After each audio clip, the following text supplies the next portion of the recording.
ጠቅላይ ሚኒስትር ዶክተር አብይ አህመድ ነገ ስልጣናቸውን ሊያጡ እንደሚችሉ ተናገሩ። ሁላችሁም እንግዲህ ለዚህ እናትና ልጅ ነፍስ ይማርበሉ ልጃቸውን በእሳት ውስጥ የተመለከቱት እናት ቆሞ መመልከት ስላላስቻላቸው ልጃቸው ከእሳት ለማዳን ወደ እሳቱ ቢገቡ እጅግ ባሳዛኝ ሁኔታ ታዲያ የእናት ልጁን የልጁ ሞት ማለት ነው ተገልጾ የሐዋሳ ህዝብ እያለቀሰ ይገኛል። ይሄንን ቪዲዮ በኢየሱስ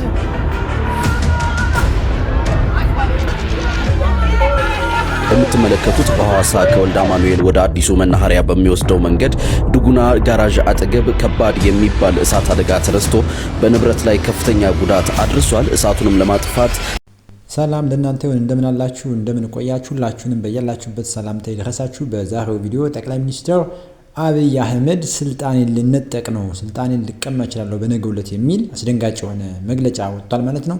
ምንድነው የሆነው የማሳያችሁናል ማለት ነው። እንዲሁም ደግሞ ሐዋሳ በእሳት ቃጠሎ እየጋየች ትገኛለች። ሌሊት ላይ እጅግ በጣም የሚያሳዝን ነው።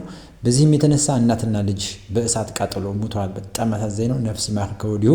በጣም የሚያሳዝን አደጋ ተፈጥሯል። የሐዋሳ ከተማ በእሳት እየጋየች ትገኛለች። በዚህም ምክንያት ህዝቡ ቁጣውን እየገለጸ ይገኛል። በምን ምክንያት ነው እሳቱ የተነሳው?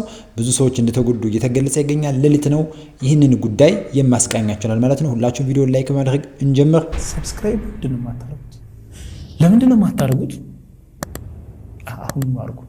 የዛሬውን ቪዲዮ በቅዱስ ላሊበላ የጌታችን የመድኃኒታችን ኢየሱስ ክርስቶስ የልደት በዓል እንዴት እንደተከበረ የሚያሳይ አንዳንድ ነገሮች አሳይቻችሁ ወደ ቀጣዩ መርሃ ግብራችን እንዳለ ማለት ነው። እስኪ ቪዲዮ እንየው።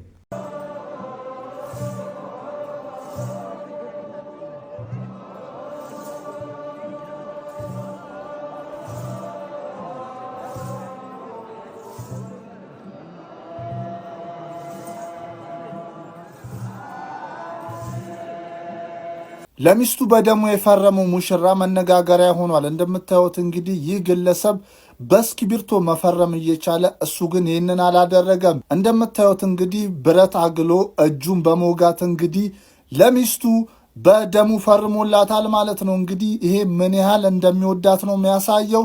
ሴቶች እንግዲህ እንደዚህ አይነት አፍቃሪ ይስጣችሁ። እንግዲህ የደም ዋጋ ከፍሎ የተጀመረው የጋብቻ መርሃ ግብር ይመስላል። በደም ነው እንግዲህ ይህ ትዳር የጸና ማለት ይቻላል። የደም ጠብታ በጣቱ ላይ ያደርጓል ማለት ነው። እንግዲህ ሴቶች አሜን በሉ እንዲህ ያለው ነገር እንድታገኙ ማለት ነው። እስኪ እንቀጥል፣ ይህንን ቪዲዮ እንመልከተው። President Zionist Sheikh Mohammed bin Zayed Al Nahyan said on X celebrating Orthodox Christmas in the UAE and around. በመጨረሻም የዩናይትድ አረብ ኤሚሬትስ ንጉስ ሼክ መሐመድ ቢን ዛይድ በመላው ዓለም ላይ ለሚገኙ ኦርቶዶክሳውያን የእንኳን ደረሳችሁ መልእክት ለመጀመሪያ ጊዜ ያስተላለፉ ሲሆን ንጉሱም ከእስልምናው ዓለም ወደ ክርስትናው ዓለም ልባቸውን የሳበው አንድ ታላቅ ሚስጥርን እነግራችኋለሁ።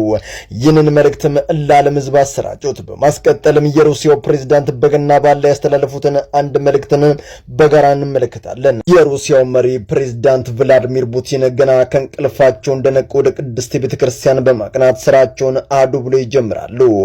ይህንን የሚያዘወትሩት ፑቲንም የገና ዕለት ጧፋቸውን እንዳ ሌሎችንም የቤተክርስቲያን ንዋያተ ቅድሳት በመያዝ ወደ ስፍራው አቅንተው ይህንን ብለዋል። የጌታ ልደት ለኛ ለኦርቶዶክሳን ልዩ ቦታ አለው። ከሞት ወደ ሕይወት ከጨለማም ወደ ብርሃን የተሸጋገርንበት ነው ሲሉ የተናገሩ ሲሆን በመሃልም ጋዜጠኛው ለምንድነው ዛሬ በተለየ ሁኔታ ስጦታ በርከት አድርገው የመጡ ሲል ጠየቃቸው።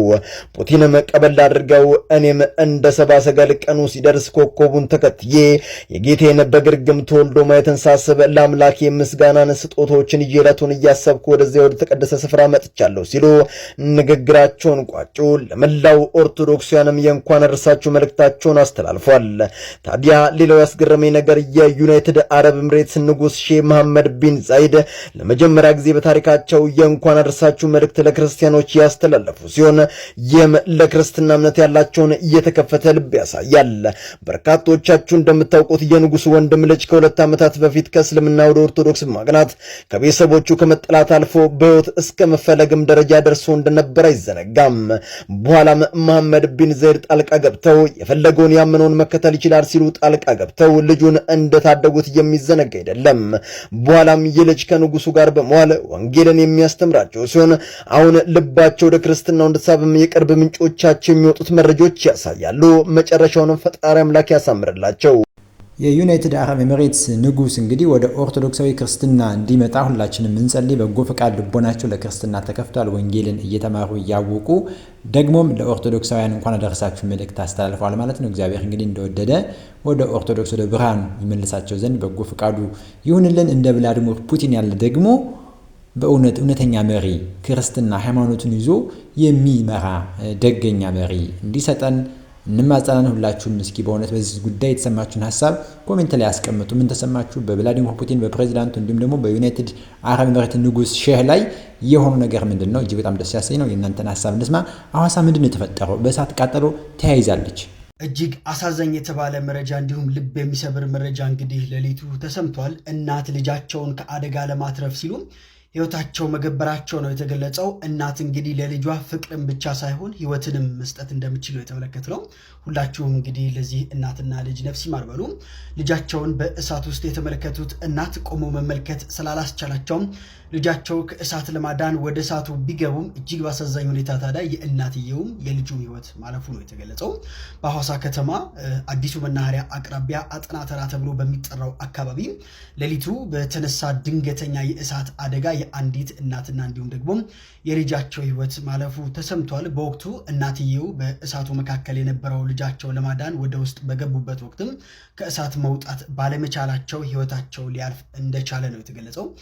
በሐዋሳ የሆነው እንግዲህ ነው እጅግ በጣም ልብ የሚያደማ በጣም ልብ የሚያቆስል አደጋ ነው የተፈጠረው። እናት ከልጇ ጋር በእሳት አደጋ ተቃጥለዋል፣ ሞተዋል ማለት ነው። እጅግ በጣም የሚያቆስል ነው። ኢትዮጵያ ውስጥ በተደጋጋሚ በተለያዩ ቦታዎች የእሳት አደጋ ይነሳል። ምንድነው ይሄን ያህል እንዝላልነት? ከነዋሪው ነው ከዜጋው ነው ምንድነው? ወይስ ሆን ተብሎ ነው? ከተሞች በተለይ ወደ ገበያ አካባቢ ብዙ ጊዜ ይቃጠላሉ። ባህር ዳር ከተማ፣ ሐዋሳ፣ ጎንደር፣ አዲስ አበባ የተለያዩ የንግድ ቦታዎች ይቃጠላሉ። በልዩ ልዩ ምክንያት እሳት አደጋ ይነሳል። እንግዲህ ሐዋሳም የሆነ ያለው ነገር ይሄ ነው። በጣም ብዙ ሰዎች ተጎድተዋል። እንግዲህ እናትና ልጅ በዚህ አሰቃቂ ሁኔታ በእሳት ተቃጥለው ሞተዋል። በእውነት እጅግ በጣም መቼ ነው የሚበቃን? በልዩ ልዩ መከራ ውስጥ ማለፍ መቼ ነው የሚበቃን? የእሳት አደጋ ቀላል ነገር አይደለም። የእሳት አደጋም እንግዲህ መከላከያ ተብሎ የእሳት አደጋ የተቋቋመው መስሪያ ቤት ፈጥኖ እሳቱን የማጥፋት አቅሙ ደካማ ነው። ከዕለት ዕለት በተለያዩ ከተሞች የምንሰማው በእሳት አደጋ በተፈጠረበት ጊዜ ፈጥኖ እሳቱን የመቆጣጠርና የማጥፋት ስራ የለውም። ውሃ አለቀብኝ፣ ውሃ የለኝም፣ እንዲህ አይነት ምክንያቶች ነው የሚያቀርቡ።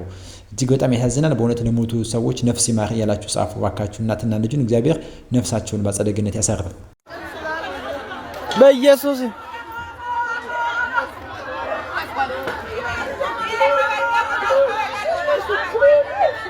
ለሳደር አረ መኪናው ለምንድን ነው የሚያጀምረው?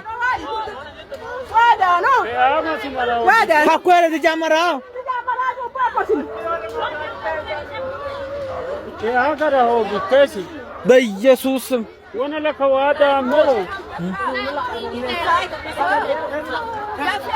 በጌታ በኢየሱስ ጋስ በሐዋሳ ላይ በጣም እሳት አደጋ ተነስቷል። ወደ አዲሱ ገበያ አጥና አካባቢ እስኪ እግዚአብሔር ሰው በጣም ተረብሿል። ብዙ ቤቶች ነው አለቁትና እስኪ መረጃውን ነገ ሙሉ በሙሉ ማቀርብላችሁ ነው። በጣም የሚገርም ወያን ነው። እሺ ካገ ሰው ዲኮ ዳ አልባጃ ነው ያለው አልባጃ ነው ጉድ አልባ አልቢዶ ጉደታ ጉዶ አልቢዲ ታተነ ማ ዲጃማራው ዱባይ ነው ኢማባ ናሰሰ አኮ ጀናኑ ማኑ ፍለው ግደ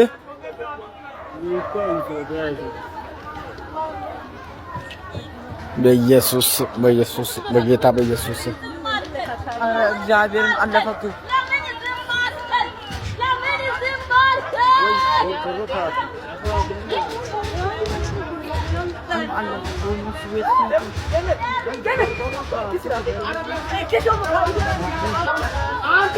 አሁን ሌሊቱን በደረሰኝ መረጃ ከኋላዬ እንደምትመለከቱት በሐዋሳ ከወልደ አማኑኤል ወደ አዲሱ መናኸሪያ በሚወስደው መንገድ ዱጉና ጋራዥ አጠገብ ከባድ የሚባል እሳት አደጋ ተነስቶ በንብረት ላይ ከፍተኛ ጉዳት አድርሷል። እሳቱንም ለማጥፋት ርብርብ እየተደረገ ነው። እሳቱ መነሻው ምን እንደሆነ ግልጽ የሆነ ነገር ባይኖርም ቤንዚል በድብቅ ከሚሸጡበት ቦታ ሳይነሳ እንዳልቀረ ተገምቷል። የተፈጠረውን አደጋ ቀላል ያድርግላቸው መልእክቴ ነው።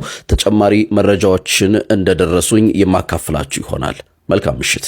አሁን ከሌሊቱ 7 ሰዓት አካባቢ ነው። በሐዋሳ ከተማ ወደ አዲሱ መናኸሪያ መስመር አጠና ተራ አካባቢ ከባድ የእሳት አደጋ መከሰቱን ቲግባ ኢትዮጵያ ዘግቧል። አቅራቢያው ትልቅ ትራንስፎርመር እንዳለ የገለጹት የቲግባ ኢትዮጵያ ቤተሰቦች እሳቱ ከተነሳም 1 ሰዓት እንዳለፈውና አንድ የእሳት አደጋ መኪና መጥቶ ውሃ አልቆት እንደተመለሰም አስረድቷል። ህዝቡ በራሱ እሳቱን ለማጥፋት ርብርብ እያደረገ መሆኑንም ገልጿል። በአስቸኳይ የሚመለከተው አካል ርብርብ እንዲያደርግም ጠይቋል።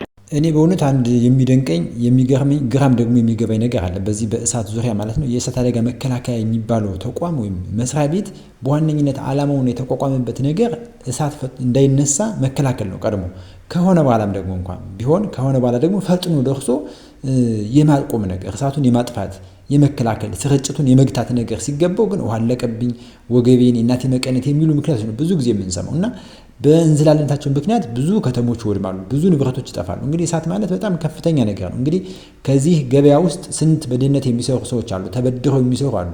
በጣም ብዙ ነገር ነው የሚያጡት። እሳት ማለት እሳት ከበረበረው ሌባ ይፈተሸው ይባላል እና ፈጽሞ የሚምር አይደለም። በተለያዩ ጊዜ ከድህነት ላይ ድህነት ነው የሚጨምረው። እሳት ማለት ያለንን ጥሪት አማጦ የሚያቀጥል ነውና በዜሮ እንዲጀመር ነው የሚያደርገው ህይወት። እጅግ በጣም እንዲሁ በእውነት የእሳት አደጋ ድርጅት ተባካችሁ ፈጠናችሁ ለህዝባችሁ ለምታገለግሉት ለቆማችሁለት ድርጅት ፈጠናችሁ ብትደርሱ መልካም ነው። በዚህ አጋጣሚ ይህን መልእክት ሁላችሁም ሼር ብታደርጉት ለሁሉም እንዲዳረስ ማለት ነው። እጅግ በጣም አዝነናል። ነፍስ ይማር በድጋሚ። እንግዲህ ጠቅላይ ሚኒስትር አብይ አህመድ ምንድነው የገጠመው? ስልጣኔን ላጣ ይችላል የሚል ስጋት ገብቷቸዋል። ምን ሆኖ ነው ስልጣኑን የሚያጡት? በምን ምክንያት ነው?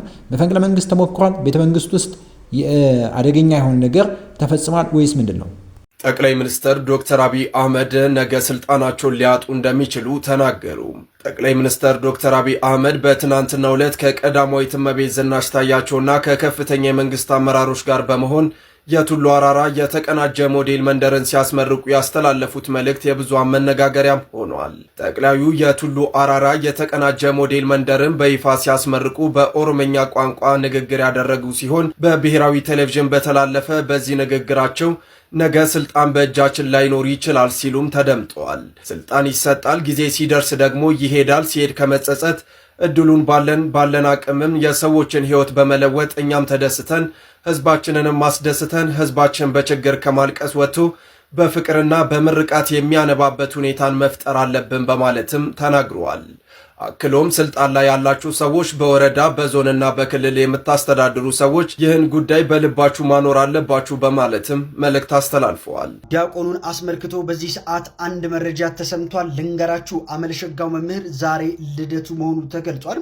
ሁላችሁም ታዲያ መልካም ልደት እያላችሁ እንግዲህ መልካም ምኞታችሁ ግለጹለት። በቃለ ወንጌሉ የብዙዎችን ልብ የሚያክም በጽሁፎቹ እውቀትን የሚያጋራና በክርስቲያናዊ ስነ ምግባር ለብዙዎች አርአያ የሆነው መምህራችን እንኳን ተወለድክ። ታዲያ በርካቶችም አገልግሎትህ ለሁላችንም ይተርፍ ዘንድ እግዚአብሔር እድሜህን ይባርክልን፣ በጤናና በብርታት ሆነ ቃለ ሕይወትን እንድታሰማን ምኞታችን ነው። በኖርህና በአገልግሎትህ ሰማያዊና እንዲሁም ደግሞ ምድራዊ በረከት አይለይህ በማለት እጅግ በርካቶች መልካም ምኞታቸው እየገለጹለት ይገኛሉ። እናንተም እንግዲህ ለመምህራችን መልካም ምኞታችሁን ግለጹለት።